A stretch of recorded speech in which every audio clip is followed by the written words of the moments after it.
कथा प्रारंभ करते समय तुलसीदास जी सत्संग की महिमा बताए हैं। कहते हैं कि कोई कितना भी बुद्धिमान हो, उसको सही बात और क्या गलत है और क्या सही, ये केवल और केवल सत्संग करने से आएगा। बिन सत्संग विवेक न होई। बिना सत्संग किए विवेक नहीं होगा। विवेक किसको कहते हैं कि क्या गलत है और क्या सही, क्या सत्य है और क्या असत्य, इसी का ज्ञान हो जाए, इसी को विवेक कहते हैं। तो गोस्वामी जी कहते हैं कि बिन सत्संग विवेक न होई। और यह सत्संग कब मिलेगा? जब राम कृपा होगी। राम कृपा बिनु सुलभ न सोई। बिना राम के यह सत्संग मिल नहीं सकता। तो भगवान की हम पर कृपा बरसी है कि हम लोगों को यह सत्संग प्राप्त हुआ है। भगवान भोलेनाथ का स्मरण करते हुए गोस्वामी जी कथा प्रारंभ करते हैं और लिखते हैं कि जब सूर्य मकरगत हो जाते हैं, मकर राशि में सूर्य प्रवेश करते हैं, तो प्रति संवत कुंभ लगता है। प्रत्येक साल कुंभ लगता है ना प्रयागराज में। तो वहां प्रयागराज में अनादिकाल से देश विदेश के संत जाते हैं। इस साल भी लगा था, खूब भीड़ हुआ। पहले भी जब कुंभ लगता है तो पूरे विश्व के संत समुदाय वहां इकट्ठा होते हैं।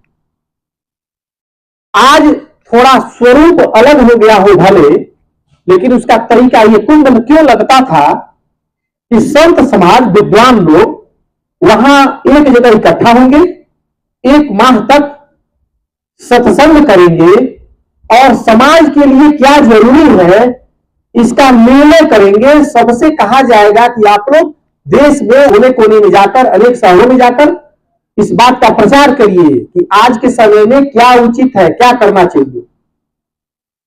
तो उसी तरह एक बार प्रयागराज में सभी संत इकट्ठा हुए, पूरे माह भर स्नान किए और अंत में जब धीरे धीरे सभी ऋषि लोग जाने लगे तो भरद्वाज जी का निवास आश्रम प्रयाग में ही है। तो प्रयाग में भरद्वाज जी का आश्रम था। अनेक संत उनके आश्रम में टिके थे, उसमें याज्ञवल्क्य ऋषि भी ठहरे थे। जब स्नान करके सब लोग जाने लगे तो अंत में भरद्वाज जी ने याज्ञवल्क्य ऋषि का चरण पकड़ लिया और कहा, गुरुदेव आप मत जाइए, क्योंकि मेरे मन में कुछ प्रश्न है और संजोग से आप उपलब्ध हैं, आप आए हैं, तो आप मेरे प्रश्नों का जवाब देकर जाइए। याज्ञवल्क्य जी रुक गए और कहा भरद्वाज ऋषि से कि कहिए आपके मन में क्या संदेह है। तो भरद्वाज जी ने कहा कि हमको यह संदेह है कि जो वेद पुराण कहता है कि एक बार राम का नाम लेने से राम कह दिया जाए, ये दो अक्षर रा और म कह दिया जाए, तो पहाड़ों के जैसा भी पाप होगा जीवन में हुआ तो नष्ट हो जाएगा। तो क्या जिसका राम नाम है वो दशरथ के जो पुत्र है वही राम है कि कोई और है? तो याज्ञवल्क्य जी मुस्कुराए और कहे, भरद्वाज जी आप भी परम ज्ञानी हैं, आपको सब पता है कि राम कौन है, लेकिन हम जानते हैं आप मेरे मुख से भगवान की कथा सुनना चाहते हैं, इसीलिए ये प्रश्न किए हैं। ऐसा ही प्रश्न एक बार मां पार्वती ने शंकर से किया था। और कथा याज्ञवल्क्य जी शिव जी के पास लेके चलते हैं और कहते हैं कि एक बार शंकर भगवान मां सती को, पार्वती जी से शंकर जी का विवाह हुआ, उसके पहले मां सती का विवाह शंकर से हुआ था। सती जी किसकी पुत्री थी? बोलिए। हाँ? ना, ये मां पार्वती थी। वो किसकी पुत्री थी? दक्ष प्रजापति की। जो दक्ष थे उनकी पुत्री थी सती। और ब्रह्मा जी के कहने से दक्ष ने अपनी पुत्री सती का विवाह शंकर से कर दिया। ब्रह्मा जी ने सभी लोकपालों का नेता बना दिया, प्रधान बना दिया दक्ष को। और जब बड़ा पद मिला तो दक्ष के मन में थोड़ा घमंड आ गया। जब बड़ा पद मिल जाता है ना, और भगवान की कृपा तनिक कम हो जाती है तो लोगों को घमंड आ जाता है। बड़ा पद मिलने के बाद भी आपके हमारे मन में घमंड कब नहीं होगा? जब ठाकुर जी की कृपा रहेगी। और ठाकुर जी अपनी कृपा थोड़ा कम कर लेंगे तो इंसान समझने लगता है कि ये जो पद मिला है ये मेरे पराक्रम के बल से मिला है। तो दक्ष ने भी यही समझा कि ये जो लोकपालों का नायक ब्रह्मा ने मुझे बनाया है ये मेरे अपने पौरुष के बल पर बनाया है। और उनको घमंड हो गया। ब्रह्मा जी के सभा में यक्ष का स्वागत समारोह था। नायक बड़े थे तो बुलाया गया सम्मान करने के लिए। सभी देवी देवता पहुंचे वहां। भगवान विष्णु भी पहुंचे और महादेव भी पहुंचे। ब्रह्मा जी का तो दरबार ही था। सभी देवी देवता वहां गए और मुख्य अतिथि उसके कौन थे? दक्ष प्रजापति। तो सब लोग बैठे थे और मुख्य अतिथि थोड़ा लेट से आता ही है। तो अंत में दक्ष प्रजापति आए और आए, सर उठाए घमंड से और सबकी तरफ नजर घुमाते कि कौन कौन हमारे सम्मान में उठा है। सब लोग उठे थे, 3 लोग नहीं उठे थे। भगवान विष्णु नहीं उठे थे, ब्रह्मा जी भी नहीं उठे थे और भोले बाबा नहीं उठे थे। विष्णु भगवान की तरफ देखा, कहा सरकार नारायण है, चलो नहीं उठे हैं कोई बात नहीं। ब्रह्मा जी की तरफ देखे, पितामह प्रणाम, नहीं उठे कोई बात नहीं। शंकर की तरफ देखे तो कह रहे हैं तो मेरा दामाद है तो इसको तो कम से कम मेरे सम्मान में खड़ा होना चाहिए। और वहां शंकर को डांटे फटकारने लगे, बताओ ये असभ्य भूतों प्रेतों के साथ रहता है, इसको थोड़ी भी अकल नहीं है कि जब कोई सभ्य सभा हो तो उसमें अनुशासन का पालन करना चाहिए। शंकर भगवान चुपचाप अपने गणों को लेके कैलाश चले आए और दिन बीतने लगा। सती से कुछ नहीं कहे, अपनी पत्नी से महादेव ये नहीं कहे थे कि तुम्हारे पिता ने हमको ऐसा वैसा बोला। महादेव अपने भजन में रम गए और एक दिन उठकर अगस्त ऋषि के यहां गए कथा सुनने। कौन? महादेव और उनकी पत्नी सती। कहां गए? अगस्त ऋषि के यहां भगवान की कथा सुनने। देखिए शंकर भगवान जा रहे हैं कथा सुनने। इससे पता चलता है कितना ये कीमती कथा है जिसको महादेव सुनने जाते हैं। वहां गए तो अगस्त जी दौड़ के महादेव जी को प्रणाम किए। कौन प्रणाम किया किसको? अगस्त जी क्या थे? श्रोता वक्ता थे, बोलने वाले थे, कथा कहने वाले थे। कौन कथा कह रहा था? अगस्त जी। और सुनने कौन गए? महादेव सती। तो श्रोता को माने महादेव जी को अगस्त जी जो बोलने वाले थे उठ के दौड़ के गए, सर पटक के प्रणाम किए। साथ में मां सती थी, उन्होंने देखा अरे राम हमारे पति को ये बाबा जो कथा सुनाने वाले हैं वही प्रणाम कर रहे हैं।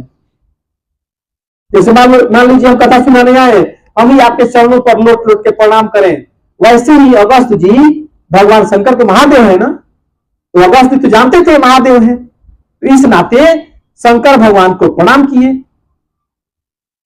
और सती मां के मन में हो गया अभी का कथा सुनाएंगे, जो अपने लोट लोट के प्रणाम कर रहे हैं ये कथा कौन सुनाएंगे।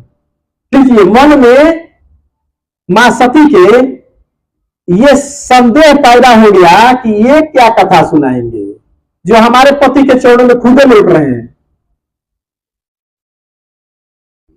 वक्ता के प्रति मन में श्रद्धा का भाव रखना चाहिए।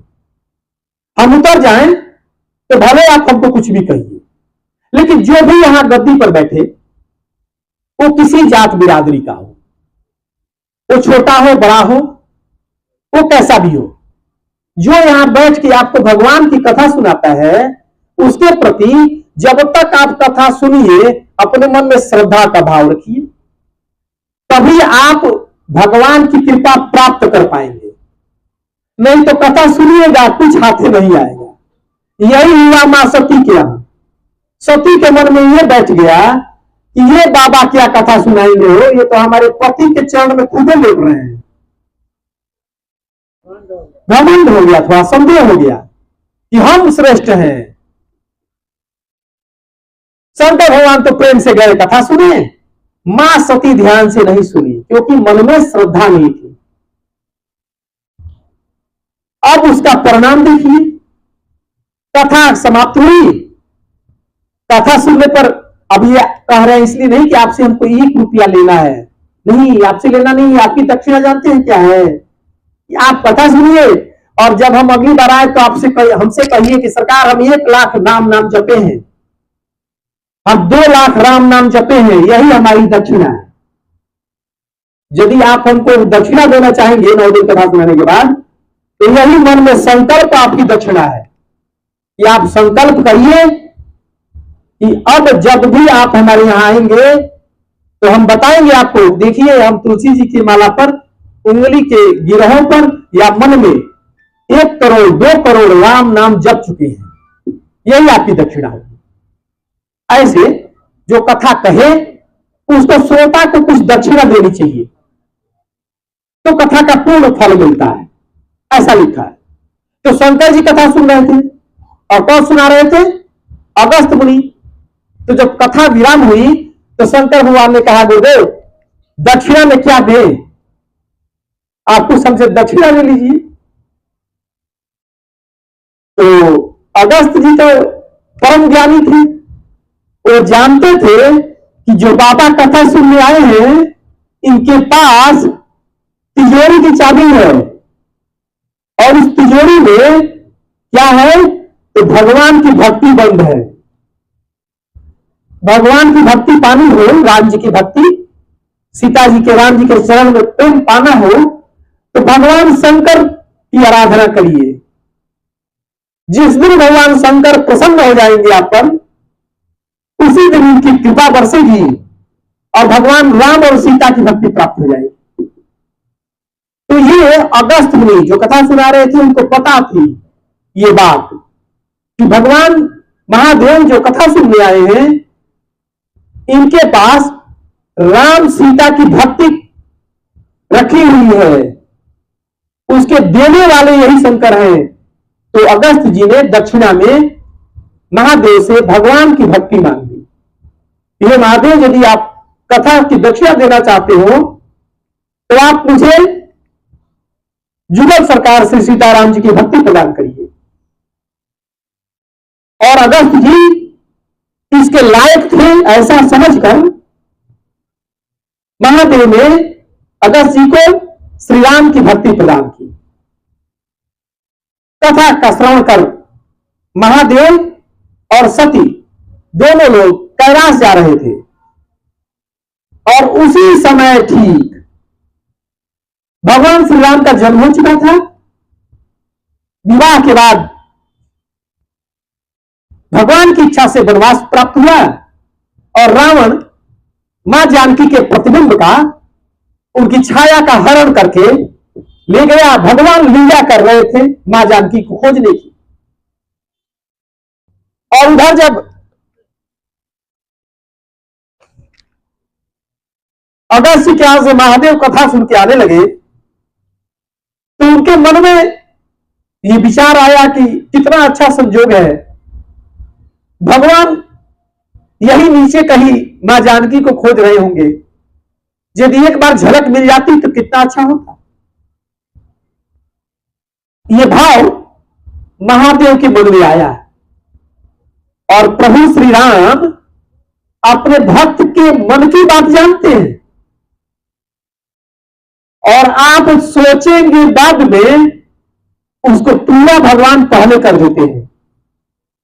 जैसे ही भगवान महादेव के मन में ये विचार आया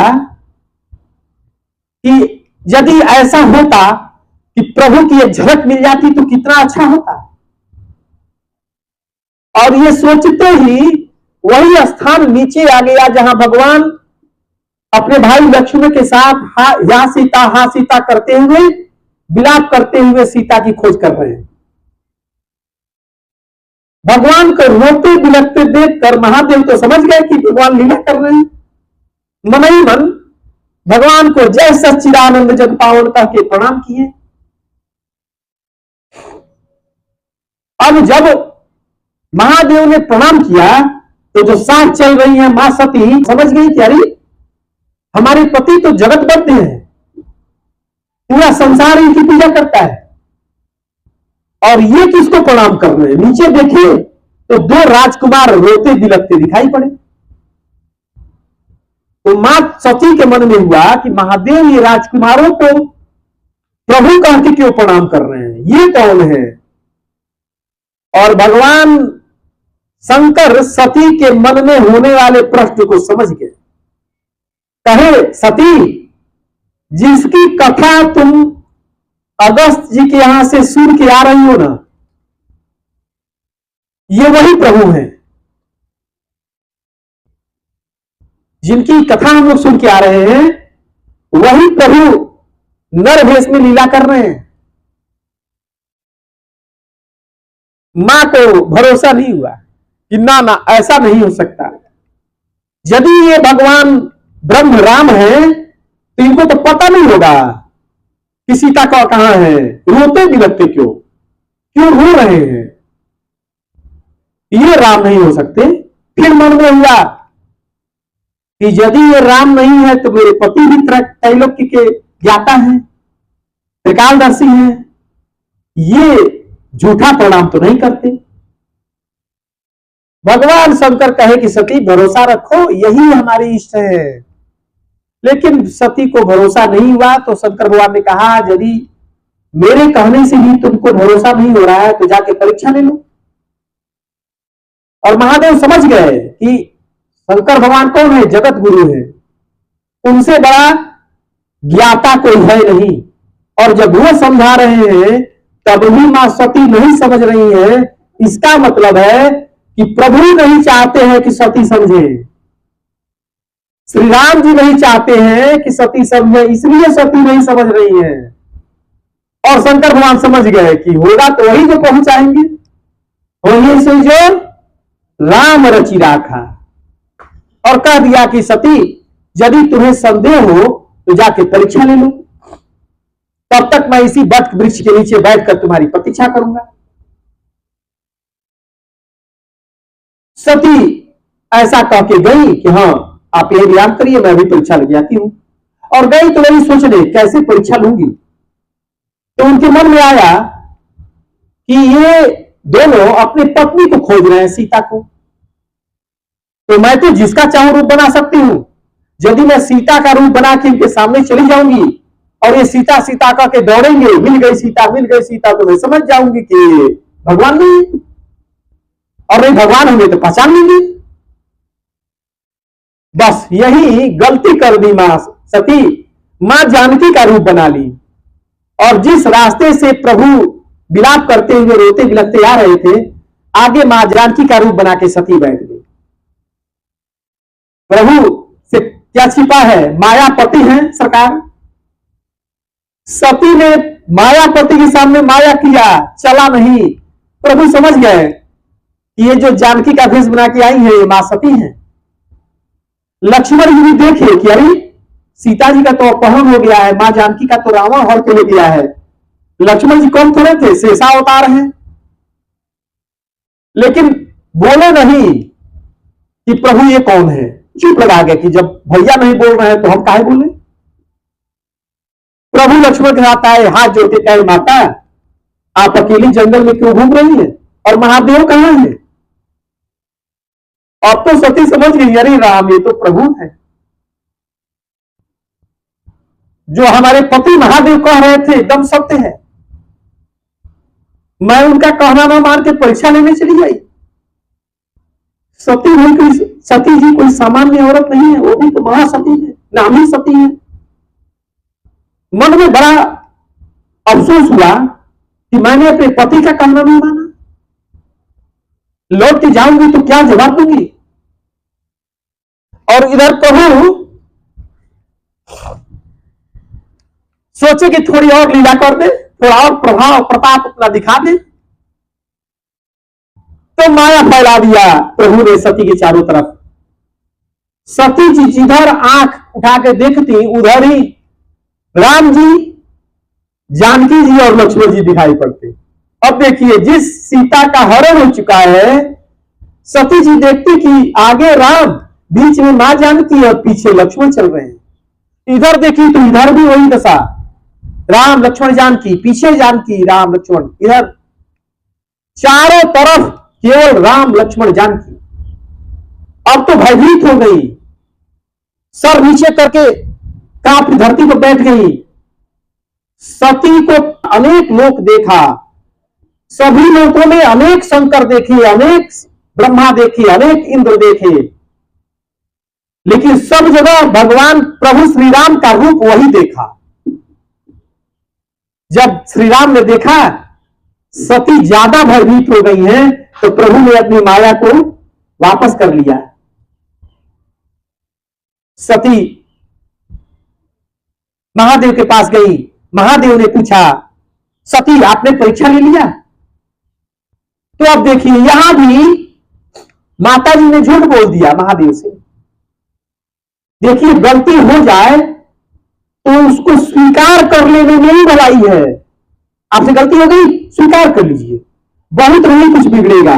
और गलती हो गई और उस गलती को छिपाने के लिए भी आप दूसरा झूठ बोल देंगी तो फिर महा अपराध हो जाएगा। मां सती ने यही गलती किया। घड़ी देखते रहिएगा आप लोग, कथा में समय 6:15 से आगे जाए तो थोड़ा इशारा कर दीजिएगा, कथा वहीं विराम हो जाएगी। आपके आरती का समय हो तो, आज प्रथम दिन था तो समय तो बहुत ज्यादा हो गया। ठीक है, 6 बजने जा रहा है ना, 15 मिनट और 10 मिनट में। तो सती ने झूठ बोल दिया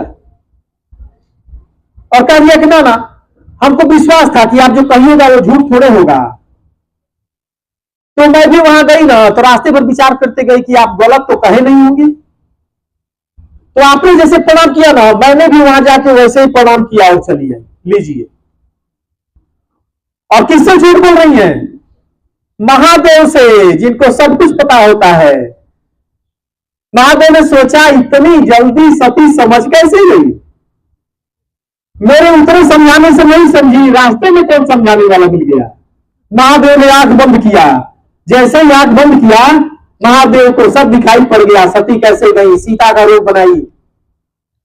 आंख खोले और मन ही मन सोचा, जिस प्रभु को हम पिता और उनकी अर्धांगिनी मां जानकी को माता समझते हैं, हमारी पत्नी ने हमारी माता का रूप बना लिया। अब तो इस तन से सती के साथ यदि मैं पत्नी का व्यवहार करूंगा तो ये तो अपराध होगा। इन्होंने मेरी माता का स्वरूप बना लिया है, इसलिए महादेव ने मन ही मन, कहा नहीं, मन ही मन संकल्प कर लिया कि अब इस शरीर से सती के साथ मेरा पति पत्नी का संबंध नहीं रहेगा। और ऐसा कहकर महादेव चल दिए। और देवता लोग बड़े झगड़ा लगाने में माहिर लोग होते हैं।